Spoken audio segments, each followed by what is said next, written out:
ಯಾರೋ ಮಾಡಿದ್ರು ಕೆಲವು ಪುರುಷರು ಹೊಂದಿದ್ರೆ ಇದು ಇಷ್ಟು ಪ್ರಾಬ್ಲಮ್ ಆಗ್ತಾ ಇರಲಿಲ್ಲ. ಯಾವಾಗ ಎಲ್ಲ ಸಮಾಜ, ಇಡೀ ಪುರುಷ ಸಮಾಜವನ್ನೇ ನೀವು ಒಂದು ಈ ರೀತಿ ಕಂಡಾಗ ಎಲ್ಲ ಪುರುಷ ಸಮಾಜ ಇವತ್ತಿನಿಂದ ನಿಮ್ಮ ಮೇಲೆ ಕಿಡಿಕಾರ್ತಕ್ಕಂಥ ವ್ಯವಸ್ಥೆಯನ್ನ ರೂಢಿಸ್ಕೊಳ್ತಾರೆ.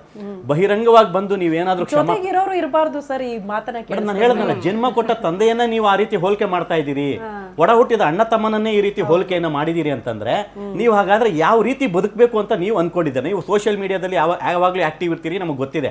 ಹಾಗನ್ಬಿಟ್ಟು ನಾವು ಏನೋ ಒಂದು ಸೋಷಿಯಲ್ ಮೀಡಿಯಾದಲ್ಲಿ ಅತಿ ಆಕ್ಟಿವ್ ಇರಬೇಕು ಅಂತ ಈ ರೀತಿ ಒಂದು ಟ್ವೀಟ್ ಅನ್ನ ಮಾಡಿದಾಗ ವ್ಯತಿರಿಕ್ತವಾದ ಪರಿಣಾಮಗಳನ್ನು ನೀವು ಎದುರಿಸಬೇಕಾಗ್ತದೆ. ಬಹಿರಂಗವಾಗಿ ಬಂದು ನೀವು ಕ್ಷಮಾಪಣೆಯನ್ನ ಕೇಳಲೇಬೇಕು. ಅಲ್ಲಿವರೆಗೂ ಕೂಡ ನಾವು ಬಿಡೋದಿಲ್ಲ. ಇವತ್ತೇನೋ ಒಂದು ಸುಪ್ರೀಂ ಕೋರ್ಟ್ ನಲ್ಲಿ ನ್ಯಾಯಾಧೀಶರು ಈ ಒಂದು ಹೇಳಿಕೆಯನ್ನು ಅಂದ್ರೆ ಏನು ತಮ್ಮ ಅಭಿಪ್ರಾಯವನ್ನು ವ್ಯಕ್ತಪಡಿಸಿದ್ದಾರೆ, ಅವರೇ ಈ ಟ್ವೀಟ್ ಅನ್ನ ನೋಡ್ಲಿ, ಅವರೇ ಯಾವ ರೀತಿಯ ಅಭಿಪ್ರಾಯವನ್ನು ಮತ್ತೆ ವ್ಯಕ್ತಪಡಿಸ್ತಾರೆ ಅಂತ ಇವರಿಗೆ ಗೊತ್ತಾಗುತ್ತೆ ಮೇಡಮ್. ಎಕ್ಸಾಕ್ಟ್ಲಿ. ರಮ್ಯಾ ಅವರು ಅದರ ಬಗ್ಗೆ ಒಂದು ಕ್ಲಾರಿಟಿ ಕೊಡಬೇಕು. ರಮ್ಯಾ ಅವರು ಸುತ್ತಮುತ್ತ ಇರೋರು ಯಾರೆಲ್ಲ ಬಾಡಿ ಗಾರ್ಡ್ಸು ಅಥವಾ ರಕ್ಷಣೆ ಮಾಡೋದಕ್ಕೆ ಇದ್ದೀರೋ ಜೊತೆಗೆ ಈ ವರ್ಡನ್ನ ಕೇಳಿಸ್ಕೊಂಡು ನೀವು ಹೆಂಗೆ ಅವ್ರ ಜೊತೆಗಿದ್ದೀರಿ ಅನ್ನೋದ್ರ ಬಗ್ಗೆ ಒಂದು ಕ್ಲಾರಿಟಿ ಬೇಕು ಅಂತ. ಈಗ ಯಾರೋ ಹೆಣ್ಣು ಮಕ್ಕಳು ತಪ್ಪು ಮಾಡಿದ್ರು ಅಂತ ಇಡೀ ಹೆಣ್ಣು ಮಕ್ಕಳ ವರ್ಗಾನೇ ಹಂಗೆ ಅಂತ ಒಪ್ಕೊಳ್ಳುತ್ತಾ? ಹೆಣ್ಣು ಮಕ್ಕಳು ಒಪ್ಕೊಳ್ತಾರ? ಖಂಡಿತ ಸಾಧ್ಯ ಇಲ್ಲ.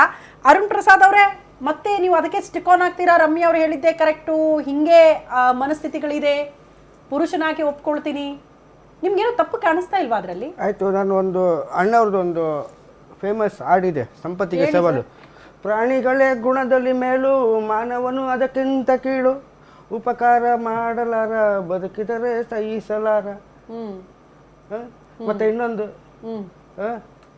ಹಾಲನ್ನು ಕುಡಿಯುವ ಜನರು ವಿಷವನ್ನೇ ಕಕ್ಕುತ್ತಲಿಯರು. ಇದು ಸಾಲಿಸಿಟರ್ ಜನರಲ್ ಆಫ್ ಇಂಡಿಯಾ ಅವರು ಸುಪ್ರೀಂ ಕೋರ್ಟಲ್ಲಿ ನಾಳೆ ದಿನ ಎಮ್ಮೆಗಳನ್ನ ತಂದ್ಬಿಟ್ಟು ಅಪಾರ್ಟ್ಮೆಂಟಲ್ಲಿ ನಾನು ಪ್ರಾಣಿ ಪ್ರಿಯರು ಸಾಕ್ತೀನಿ ಅಂದರೆ ಅದು ಒಪ್ಕೊಳ್ಳೋಕ್ಕಾಗುತ್ತಾ? ವೋಟಿಂಗ್ ಹಾಕ್ಬೇಕು, ಎಮ್ಮೆ ಇರಬೇಕಂತೇಳಿ. ಅಲ್ಲ ರೀ, ಮನುಷ್ಯರು ಹಾಲು ಕುಡಿತಾರೆ. ಅದೇ ಒಂದು ಗೋಮಾತನ ಸಾಕ್ಬೇಕಂದ್ರೆ ವೋಟಿಂಗ್ ಬೇಕಂತೆ, ಪರ್ಮಿಷನ್ ಬೇಕಂತೆ. ಇವಾಗ ಅಣ್ಣವ್ರು ಏನು ಹೇಳಿದ್ದಾರೆ, ಪ್ರಾಣಿಗಳೇ ಗುಣದಲ್ಲಿ ಮೇಲೂ ಮಾನವನು ಅದಕ್ಕಿಂತ ಕೀಳು. ಪ್ರಾಣಿಗಳಲ್ಲಿ ನಿಯತ್ತಿದೆ ರೀ. ನಾವು ಯಾವತ್ತೂ ನಿಯತ್ತಿದೆ ಅನ್ನೋದು ಪ್ರತಿಯೊಬ್ಬರಿಗೂ ಗೊತ್ತಿರೋ ವಿಚಾರ. ನಾವೇನ್ ಪ್ರಶ್ನೆ ಗಂಡಸರಿಗೆ ನಾಯಿ ಅಂದ್ಬಿಟ್ಟಂದ್ರೆ ಹಾಲು ಕೊಡ್ತಕ್ಕಂತ ಒಂದು ಎಮ್ಮೆನ ಅವ್ರು ಹೋಲಿಕೆ ಮಾಡಿದ್ದಾರೆ ಅಂದ್ರೆ ನೀವು ಅದನ್ನ ಅರ್ಥ ಮಾಡಿ ನಾವು ಅದನ್ನ ಪೂಜಿಸ್ತೀವಿ, ಗೌರವಿಸ್ತೀವಿ. ಇವಾಗ ಇವ್ರು ಮಾತಾಡೋದು ನಾಯಿಗಳನ್ನ ಪುರುಷರಿಗೆ ಹೋಲಿಕೆ ಮಾಡಿ ಎಮ್ಮೆಗಳನ್ನ ತಂದು ಅಪಾರ್ಟ್ಮೆಂಟ್ ಅಲ್ಲಿ ನಾನು ಪ್ರಾಣಿ ಪ್ರಿಯ ಅಂತ ಸಾಕೊಂಡ್ರೆ ಪ್ರಾಣಿ ಪ್ರಿಯ ಅನ್ನೋದನ್ನ ಪಕ್ಕಕ್ಕಿಟ್ಟು ಒಬ್ಬ ಪುರುಷನಾಗಿ ಯೋಚನೆ ಮಾಡ್ತಾನೆ ಇಲ್ಲ. ಹಂಗಾದ್ರೆ ಈ ಕ್ಷಣಕ್ಕೆ ನಿಮ್ಮ ಮನಸ್ಥಿತಿ ಹೆಂಗೆ ಅಂದ್ರೆ ನಾವು ಇಲ್ಲಿ ಪಕ್ಕದಲ್ಲಿ ಕೂತ್ಕೊಳ್ಳೋಕು ಭಯ ಪಡಬೇಕು.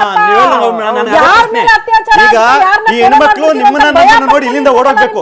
ಈ ಡಿಬೇಟ್ ಏನ್ ನಡೀತಾ ಇದೆ, ನಾವು ಇವ್ರು ಹೆಣ್ಮಕ್ಳು ನಮ್ಮನ್ನೇ ನೋಡಿ ಓಡೋಗ್ಬೇಕು ಅಂತ ಒಂದು ಮನಸ್ಥಿತಿ ನೀವು ಕೂಡ ಕೊಟ್ಕೊಂಡಿದ್ದೀರಿ. ಸ್ಟುಡಿಯೋ ಕರಿಯಕ್ಕೆ ನಾವು ಭಯ ಪಡಬೇಕು. ಅರುಣ್ ಸರ್ನ ಹೆಂಗಪ್ಪ ಕರೆಯೋದು ಸ್ಟುಡಿಯೋಗೆ ಅಂತ ಅವ್ರ ಮನಸ್ಥಿತಿ ಇಲ್ಲ ಮೇಡಮ್. ಅವ್ರು ಹೇಳಿರೋದು ಕರೆಕ್ಟ್ ಆಗಿದೆ, ಅವ್ರು ಹೇಳಿರೋದೇ ಟ್ವೀಟ್ ಮಾಡಿರೋದೇ ಕರೆಕ್ಟ್ ಆಗಿದೆ. ಈ ಒಂದು ವಾದದಲ್ಲಿ ಇವ್ರನ್ನ ಅಪ್ರಿಶಿಯೇಟ್ ಮಾಡ್ಬೇಕು ಮೇಡಮ್ ನಾವು.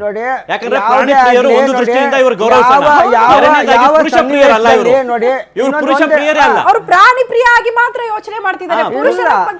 ಹಾಗಾದ್ರೆ ನಿಮ್ಗೇನು ಇವಾಗ ಏನು ಅನ್ಸೋದೇ ಇಲ್ವಾ? ಅವ್ರು ಹೇಳಿರೋದು ಏನ್ ಗೊತ್ತಾ, ನೀವೇನಾದ್ರು ರಸ್ತೆನಲ್ಲಿ ಹೋಗೋವಾಗ ಏನ್ ಯಾವ ರೀತಿ ನಿಮ್ಮನ್ನ ನೀವು ರೇಪ್ ಮಾಡ್ತಿರೋ ಗೊತ್ತೇ ಇಲ್ಲ. ನಿಮ್ಮ ಮನಸ್ಥಿತಿ ಯಾವ ಹೆಣ್ಮಕ್ಳು ನೋಡಿ ನೀವು ರೇಪ್ ಮಾಡ್ತಿರೋ ಗೊತ್ತೇ ಇಲ್ಲ. ಅರ್ಥ ಆಗಿಲ್ಲ ಅನ್ಸುತ್ತೆ. ನಿಮ್ಮ ಮೇಲೆ ಹೇಳ್ತಾ ಇರೋದು ಸ್ವಾಮಿ, ನನ್ನ ಮೇಲೆ ಹೇಳ್ತಾ ಇರೋದು ಸ್ವಾಮಿ. ಪುರುಷರಲ್ವಾ ಆಗಿದ್ರೆ ನೀವು ಟ್ವಿಟರ್ ನ ತೆಗಿರಿ ಸರ್. ನೀವು ಪುರುಷರಲ್ವಾ ಆಗಿದ್ರೆ ಓದ್ಕೊಳ್ಳಿ. ನಿಮ್ಮ ಮೇಲೆ ಅಲ್ಲ ಅಂತ ಇದ್ರಲ್ಲ, ನೀವು ಪುರುಷರಲ್ವಾ? ಅಲ್ಲ ಸ್ವಾಮಿ, ಹೇಳಿ ನೀವು ಅದಕ್ಕೆ ಉತ್ತರ ಕೊಡಿ. ಪುರುಷ ಸಮಾಜವನ್ನ ಈ ಅವಹೇಳನಕಾರಿ ಹೇಳಿಕೆ ನೀಡಿದ ಮೇಲೆ ನೀವು ಅವ್ರನ್ನೇ ಓಲೈಕೆ ಮಾಡ್ತೀನಿ ಅನ್ನೋದಾದ್ರೆ ನೀವು ಅವ್ರ ಜೊತೆ ದಯಮಾಡಿ ಹೋಗಿ ಯಾವ ಸನ್ನಿವೇಶದಲ್ಲಿ ಅದು ಹೇಳಿದ್ರು ಅದು ಮುಖ್ಯ. ಒಂದ್ ಹೇಳ್ತೀನಿ, IPC 100 ಏನು ಒಂದು ಹಕ್ಕು ಕೊಟ್ಟಿದೆ ಹೆಣ್ಮಕ್ಳಿಗೆ. ಏನು ಸೆಲ್ಫ್ ಡಿಫೆನ್ಸ್ ಅಲ್ಲಿ ಹೇಳ್ತೀನಿ, ಸೆಲ್ಫ್ ಡಿಫೆನ್ಸ್ ಅಲ್ಲಿ ಅವ್ರು ಯಾರಿಗೆ ಬೇಕಾದ್ರೂ ಸಾಯಿಸಬಹುದು. ಅವಾಗ ಅವರು ಕೊಲೆ ಮಾಡಿದ್ರಂದ್ರೂ ಏನು ಕಾನೂನಲ್ಲಿ ಯಾವ ಸನ್ನಿವೇಶದಲ್ಲಿ ಯಾವ ಪರಿಸ್ಥಿತಿಯಲ್ಲಿ ಮಾಡಿದ್ರು ಅದು ಕಾನೂನು ಅದನ್ನ ಕೊಲೆ ಅಂತ ಮಾಡಲ್ಲ. ಅದೇ ರೀತಿ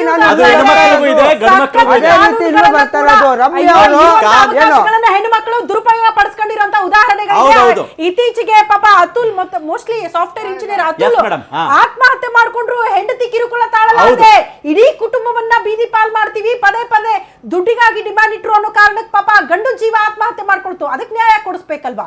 ಇರುವಂತ ಕಾನೂನುಗಳು, ಇರುವಂತ ನಿಯಮಗಳನ್ನ ಕೂಡ ಡಿಸ್ಅಡ್ವಾಂಟೇಜ್ ಗಳನ್ನ ತೆಗೆದುಕೊಳ್ತಿದ್ದಾರೆ ಹೆಣ್ಣು ಮಕ್ಕಳು ಅಂತ ಅದ್ರ ಬಗ್ಗೆ ಕೂಡ ಧ್ವನಿ ನಾವು ಎತ್ತಿದ್ದೀವಿ. ಹೇಳ್ಬೋದಲ್ಲ, ಅದ್ರ ಎಲ್ಲಾ ಬಗ್ಗೆ ಹೆಣ್ಣು ಮಕ್ಕಳು ಹೀಗೆ ಅಂತ ಹೇಳಲಿಕ್ಕೆ ವಾಪಸ್ ಆಗುತ್ತಾ? ಬರ್ತೀವಿ ಸರ್, ಚರ್ಚೆ ಈಗ ಮುಂದುವರಿಸ್ತೀವಿ. ಅದೊಂದು ಅರುಣ್ ಸರ್ ಸ್ವಲ್ಪ ಸಮಯಾವಕಾಶ ಕೊಡ್ತೀನಿ, ಏನು ಅವ್ರು ಸ್ವಲ್ಪ ಇಷ್ಟ ಸಮಯಾವಕಾಶ ಏನಿದು? ಕೊಡ್ತೀನಿ. ನೀವು ಸುಪ್ರೀಂ ಟ್ವಿಟರ್ ಕೋರ್ಟ್ ತೆಗೆದು ತೀರ್ಪಿಗೆ ಟ್ವೀಟ್ ಅನ್ನು ಓದಿ ಸರ್. ಸುಪ್ರೀಂ ಕೋರ್ಟ್ ಟ್ವೀಟ್ ಅನ್ನು ನೋಡಿ ಅರ್ಥ ಸ್ಟೇಟ್ಮೆಂಟ್ಗೆ ಮಾಡ್ಕೊಂಡು ಹೇಳಿದ ಮಾತಾಡಿ.